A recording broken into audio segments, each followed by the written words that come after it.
Bonsoir Benoît Hamon. Bonsoir. Vous êtes porte-parole du Parti Socialiste, vous êtes proche de Martine Aubry et vous venez de publier Tourner la page chez Flammarion. Je voudrais qu'on écoute ensemble ce qu'a dit le Premier ministre cet après-midi, parce que c'était une ambiance un peu surchauffée pour la reprise des questions d'actualité à l'Assemblée. Écoutez. Rien ne vous permet de lancer ces accusations. La présomption d'innocence dans votre conception de la République, c'est pour la gauche, pas pour la droite. C'est une drôle de conception de la République.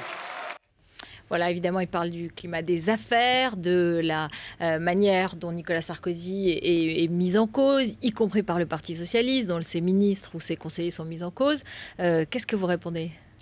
Je crois que ça marque la grande fébrilité de François Fillon et des proches de Nicolas Sarkozy. Ils savent que cette affaire est particulièrement grave. Il faut se souvenir que 15 personnes sont mortes à Karachi dans un attentat qui était initialement attribué aux islamistes, mais qui pourrait être lié à l'interruption des commissions qui étaient versées dans le cadre de la vente de sous-marins au Pakistan, interruption de commissions décidée par Jacques Chirac parce qu'il supposait, ou il aurait supposé, que ces commissions faisaient l'objet de rétro-commissions. Ça, c'est la version, pour le moment, d'un certain nombre de personnes. C'est ce qui semble être la piste poursuivie par M. Van Ruynbeck et qui a justifié qu'il mette en examen M. Nicolas Bazur, directeur de cabinet de M. Balladur, M. Thierry Gobert, ancien conseiller de Nicolas Sarkozy, et qu'aujourd'hui, on découvre quoi, sur la base d'écoutes téléphoniques, que l'actuel conseiller spécial de Nicolas Sarkozy, celui qui travaille avec lui tous les jours, a prévenu Thierry Gobert, donc l'ex-conseiller de Nicolas Sarkozy, que son épouse ou son ex-épouse balançait beaucoup ou disait beaucoup de choses. Et alors, ça prouve Oui. rien. Est-ce que vous êtes sûr, vous, que c'est je suis sûr de rien. Des sources qui a une Et violation du secret de Je l'instruction? sais qu'il y a une enquête qui est une Vous enquête êtes sûr menée de rien? avec le juge Van Ruynbeck. Bien sûr que je ne suis sûr de rien, mais je pense qu'aujourd'hui, il y a une hypothèse qui a beaucoup tardé à être mise en lumière. Pourquoi? Parce qu'on avait délibérément écarté jusqu'ici cette hypothèse-là et qu'elle grandit. Pourquoi? Parce qu'on observe que des émissaires imposés au dernier moment, M. Takedine, très proche de Nicolas Sarkozy, très proche de M. Copé, très proche de M. Hortefeux, est un intermédiaire qui a joué un rôle très important à Karachi. Il a joué un rôle très important entre la France et la Libye dans des contrats. Il a joué un rôle très important entre la France et la Syrie jusque récemment, jusqu'en 2008, 2009, 2010. Et on découvre cela... Le lien jusqu'à l'attentat et la mort des gens, c'est très grave. Non, mais Vous êtes d'accord quand même? C'est très évidemment, important. C'est pour ça que l'avocat des familles... Oui, mais c'est bien... Alors justement, l'avocat des familles, est-ce que vous trouvez qu'il défend vraiment les familles ou est-ce qu'il fait de la politique en s'attaquant à Brice Hortefeux, à Nicolas Sarkozy? Mais quand les familles demandent que la clarté soit faite sur ce qui justifie que 11 salariés de la direction des constructions navales de Cherbourg soient morts là-bas. Et si cette mort était liée au fait que la France a décidé de ne plus verser des commissions à un certain nombre d'intermédiaires pakistanais, parce que certains en France, quand Jacques Chirac est arrivé au pouvoir, pensaient que ces commissions faisaient l'objet d'un retour à l'envoyeur partiel acquis à Édouard Balladur et à ceux et celles qui étaient ses amis politiques. Si c'est ça, c'est cette corruption d'État qui est extrêmement grave, parce qu'elle aurait pu, et je mets des conditionnels, et je dis, M. Bazur est évidemment présumé innocent, M.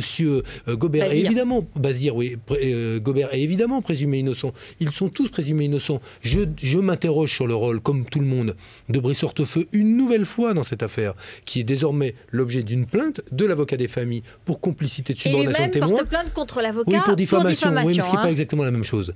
Ce qui ne vaut pas exactement la même chose. Et M. Hortefeux, c'est quand même très très près de Nicolas Sarkozy, dont je rappelle qu'il était le ministre du Budget, qui autorise à l'époque la création d'une société au Luxembourg qui s'appelle la société Heinze, qui a été, elle, une société qui a joué un rôle dans ces commissions. Donc il y a quand même plus qu'aujourd'hui qu'un faisceau d'indices pour dire qu'il faut qu'on enquête. En tout cas, il y a un juge qui enquête.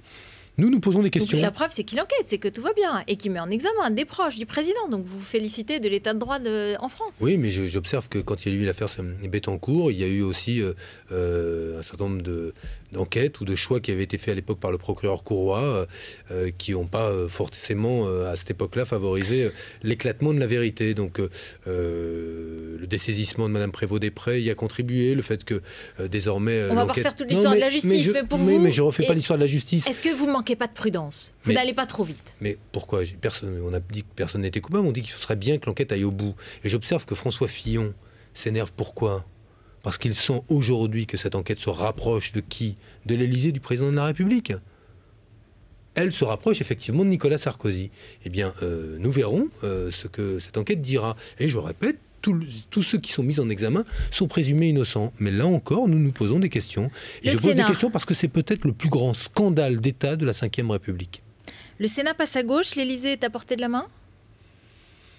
Écoutez, ce sont des élections très différentes. Moi, je ne sous-estime pas ce que sera la campagne présidentielle. Je ne sous-estime pas ce que pourrait être le danger de deux projets entre le président sortant et le projet de la gauche brouillé par la crise, l'austérité qui serait obligatoire, la rigueur nécessaire et qui amènera à ce que certains électeurs ne sachent plus tellement faire la différence entre la gauche et la droite dans les messages et qui pourraient se tourner ou vers l'abstention ou vers l'extrême droite. Donc cette campagne est une campagne très sérieuse qu'il faut que l'on mène en ayant en tête que notre adversaire Nicolas Sarkozy sera redoutable, que nous avons l'extrême droite qui est une extrême droite à 8 mois des élections qui est à 19 points. C'est du jamais vu en France. Ça veut dire que ça peut aller très très très haut. Alors dans ce contexte, lorsque Martine Aubry dit...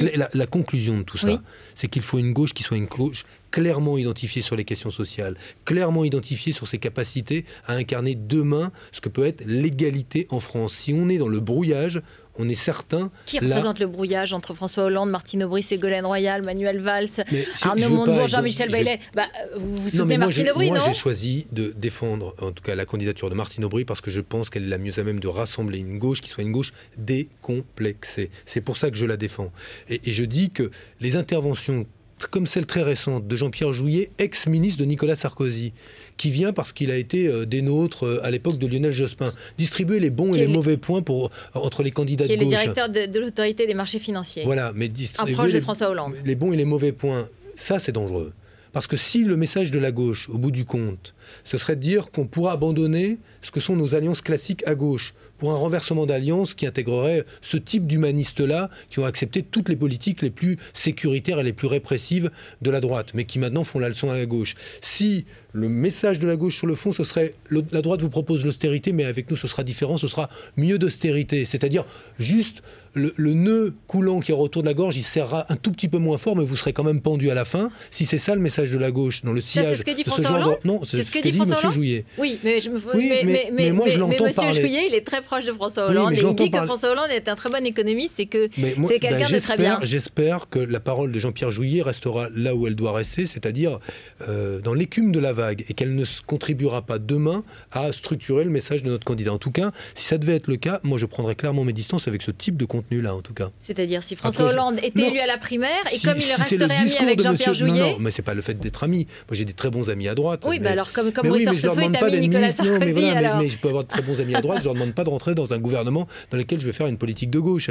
Et j'irai pas chercher des hommes de Sarkozy pour faire une politique de gauche. Parce que si vous prenez serviteur de Nicolas Sarkozy, vous ferez un petit peu de la politique de Nicolas Sarkozy. Est-ce que vous croyez, dans le contexte que vous décrivez, c'est-à-dire une Marine Le Pen qui est très haut dans les sondages, que la phrase de Martine Aubry aujourd'hui et globalement ce qu'ont déclaré certains sénateurs qui viennent d'être élus et qui sont très heureux d'être majoritaires au Sénat et qui disent qu'ils vont faire revivre le projet de loi sur le droit de vote des étrangers aux élections locales, est-ce que c'était la bonne manière de montrer que c'est une priorité pour le Parti socialiste aujourd'hui? Parce qu'une idée est bonne, mais qu'elle n'est pas majoritaire dans l'opinion parce que l'extrême droite est forte, il faudra l'abandonner.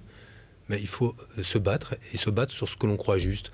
Nous pensons aujourd'hui que pour les élections municipales, dans lesquelles les citoyens français ou étrangers sont directement intéressés à la construction d'une école, à l'aménagement de la commune, à des choix de politique municipale, pour ces élections-là, oui, il faut ouvrir le droit de vote aux étrangers. Et ça s'explique et ça s'argumente. Et le fait que l'extrême droite soit haute, que Nicolas Sarkozy ait emprunté beaucoup de thèmes de l'extrême droite et que ce ne soit plus une idée à la mode pour ceux qui nous dirigent maintenant depuis quelques années, devrait justifier qu'on abandonne des pans entiers de notre programme. Mais c'est exactement le contraire. C'est parce qu'on s'est trop tu, qu'on a été trop timide, qu'on a courbé l'échine, qu'on a reculé dans l'opinion. Donc moi je pense qu'il faut assumer des choix politiques et le débat. Et tant mieux s'il a lieu. C'est mieux que ce soit argument contre argument plutôt qu'une gauche qui serait une gauche trouillarde, peureuse, qui s'excuserait presque d'être de gauche et qui espérait juste revenir au pouvoir parce que Nicolas Sarkozy est impopulaire. Bon, voilà une Moi, gauche je ne veux pas de ça. Qui n'a pas la trouille d'être de gauche, qui ne s'excuse pas d'être de gauche. Alors vous soutenez évidemment les enseignants qui étaient dans la rue cet après-midi, vous étiez à la manifestation. Moi, je me suis demandé quand même si vous n'étiez pas plus à l'aise, tout aubriste que vous êtes, en tout cas soutien de Martine Aubry, parce que vous êtes plutôt dans l'aile gauche du Parti socialiste, vous vous sentiriez pas plus proche des propositions de François Hollande qui veut restituer tous les postes d'enseignants coupés par la droite depuis 2007, 60 000, 12 000 par an, plutôt que Martine Aubry, qui est plus dans le qualitatif, qui veut arrêter le processus de remplacement d'un enseignant sur deux et qui dit qu'il faut mettre des moyens là où il faut, mais pas partout, et qui a un discours un peu plus centriste, un peu plus raisonnable, un peu différent. Non, c'est pas ni centriste. Il n'y a pas de différence. Il n'y a pas de différence non, entre. Non, c'est pas ça. C'est que Martine Aubry a dit 3 choses. 1, il faudra plus de postes là où il y en a besoin, dans les écoles dans lesquelles il n'y a pas assez d'adultes. 2, elle dit qu'il faut revaloriser le métier d'enseignant. Il faut que les enseignants soient mieux payés qu'ils ne le sont aujourd'hui. 3, il faut que le métier d'enseignant s'apprenne. Ce qui est invraisemblable, c'est que le seul métier qui ne s'apprenne plus aujourd'hui, ce soit celui d'apprendre aux enfants. Eh bien, c'est avec le rétablissement de la formation des enseignants. Donc voilà les priorités. Après, vers quoi dirige-t-on ces priorités? Et là, tous les candidats, je crois, sont d'accord. Nous voulons faire de la maternelle et du primaire. Mais vous n'avez pas répondu sur la différence, sur la manière dont François Hollande se prononce. A-t-il raison ou tort sur le plan budgétaire? Moi, je ne sais pas, mais en tout cas, il se prononce clairement sur la restitution de tous les postes d'enseignants coupés par la droite, alors que Martine Aubry et Ségolène Royal, de la même façon, dit seulement on gèle le processus d'arrêt des postes. Non, on recrée des postes. Elle dit on recrée des postes et on les affecte. Je vais prendre un exemple très précis. L'objectif, c'est pas de faire, par exemple, un prof pour 20 élèves, forcément. C'est de dire, dans certains établissements, dans certaines classes, il faudra peut-être un prof pour 15 élèves. Dans la classe d'à côté, il faudra peut-être 2 profs pour 25 élèves. Un qui sur l'enseignement classique. Donc vous êtes d'accord sur cette approche plus fine? Mais plus fine parce que c'est aujourd'hui ce que demandent et les profs et les parents d'élèves. Moi, j'ai fait la rentrée comme parent d'élève de la classe de ma fille. Je me rends compte aujourd'hui de la manière dont l'école souffre de l'absence d'adultes, des difficultés des remplacements, de les difficultés d'assurer un enseignement qui soit un enseignement de bonne qualité. Et je mesure le dévouement des profs, comme tous les parents d'élèves, dans l'école publique. Et on voit aujourd'hui ce qui est nouveau, que dans l'école privée aussi, les profs disent nous n'avons plus les moyens de remplir nos missions. L'éducation en général est la grande impasse du bilan de Nicolas Sarkozy. Il a fait l'impasse sur l'éducation. Et je redis à chaque fois cette phrase qui me paraît tellement frappée du sceau du bon sens.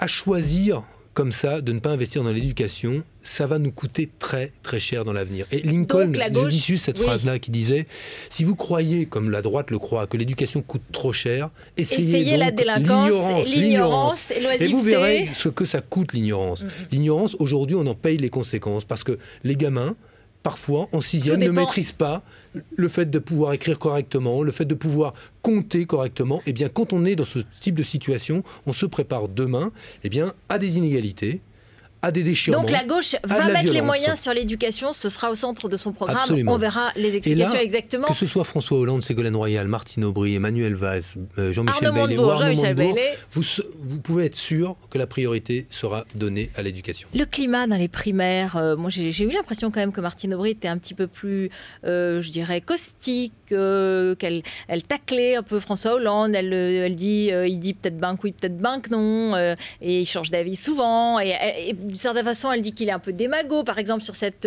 création des 60 000 postes, sur les enseignants. Ça commence à cogner, en fait. Écoutez, elle est combative, François Hollande aussi est combatif, Ségolène Royal est très combative, Manuel Valls est très combatif. Non, mais ils sont combatifs et ils vont faire entendre quoi? Et là, moi, je les encourage. Il faut qu'ils fassent entendre leurs différences. Moi, je le dis par ailleurs aux électeurs de gauche, y compris à ceux qui ne votent pas socialistes traditionnellement, qui ont l'habitude de voter plutôt communiste, plutôt écologiste, plutôt front de gauche, autre chose. Mais que la primaire, c'est l'occasion pour eux de peser à la fois sur aussi le contenu de ce que sera le programme de la gauche, et puis sur peut-être l'identité du candidat de second tour. Oui, c'est ça. Vous dites au vert et j'ai envie de dire à la gauche de la gauche, choisissez votre candidat socialiste. Mais c'est l'occasion, c'est aussi l'opportunité qu'il aurait offerte, mais de pouvoir peser sur les contenus. Vous vous adressez qu'à la gauche, pas à tous les Français. Mais je m'adresse principalement à la gauche, puisque c'est une élection qui va choisir le meilleur candidat de gauche. Je veux bien m'adresser à l'électorat de droite, mais ce serait curieux que le porte-parole du Parti socialiste dise venez choisir le meilleur candidat de gauche. Je pense que si j'étais un électeur de droite, je ferais le contraire, je choisirais le pire. Dernière question, juste un petit mot, David Douillet, le ministre des Sports. Écoutez, je pense que c'était bien qu'il en finisse avec cette anomalie du secrétariat d'État aux Français de l'étranger, dont il faudra se poser la question si le coût de tous ces déplacements ne doit pas être intégré au compte de campagne des candidats UMP des circonscriptions Français de l'étranger. Ensuite, Douillet au sport. C'était un grand sportif. J'espère qu'il sera aussi bon ministre des Sports qu'il a été excellent judoka. En tout cas, moi, c'est un type que... Sympa. Oui, j'ai pas d'animosité du tout. Je vous dirai les phrases qu'il prononce après, alors, hein, qui est un peu macho. Même Roselyne Bachelot a dit qu'il était misogyne et un peu sexiste. Mais bon. Mais il fera attention.